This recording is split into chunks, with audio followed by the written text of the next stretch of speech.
یو ورځ به د خیره سره دا مو وې چې ژوند مې نه تېرېږي یاره بې له تا. نن در سره د عدنان ویډیوګانې شیر کوم چې کم قسم ویډیو به هغې جوړولي. پیله ویډیو خو تاسو وکته عدنان چې کم دی پرون چې کم ځان ایشتی دی او په هغې په سلسله کې چې وفات شوی دی یعنی د چا سره یې مینه و او د هغې د غم یې ځان ایشتی دی. راځو نیکسټ ویډیو طرف ته هغه در سره وګورئ.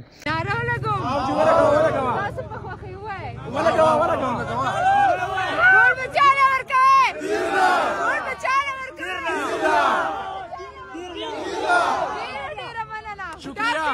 نو کومه بله ویډیو چې وه هغه هم تاسو وکته. عدنان که تاسو دا وګورئ په سوشل میډیا باندې ډېر زیات مشهور دی او کم میم دا دغه چې دي شاعران یا نور څه دي هغه پې هم داسې خبره اتره کوي. خلک وایي چې عدنان دونه ډېر زیات مین و چې هغه مینتیا هغه یې برداشت نه کړه او د هغې په سلسله کې چې کم دی په آخر کار په دې باندې مجبوره شو چې ځان یې ویشتو. زه به تاسو سره دا هم شریک کړم. عدنان په یو ویډیو کې وایي چې ما مخکې هم ګولۍ خوړلي دي یعنی د دې مطلب دا دی چې مخکې هم د خودکشۍ یعنی د مرګ کوشش کړی دی خو په هغې کې بچ شوی دی.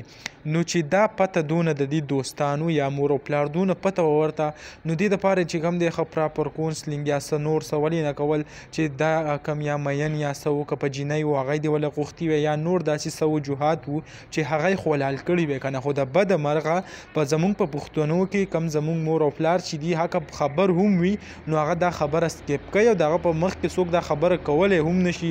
بیا خلک وایي چې په دې کې شرم نشته او داسې مختلف قسمه د پښتو کمې خبرې چې دي هغه بیا کېږي. اخر کار چې کم دی کار بیا دې حد ته راورسي نو بیا ټول خفه وي خو کومه اوبه چې دي هغه د ورخه تېرې شوي وي. دغه لنډه شان ویډیو به تاسو سره هم شریک کوله. انشاءالله بله ویډیو که به ملاویږو. الله حافظ.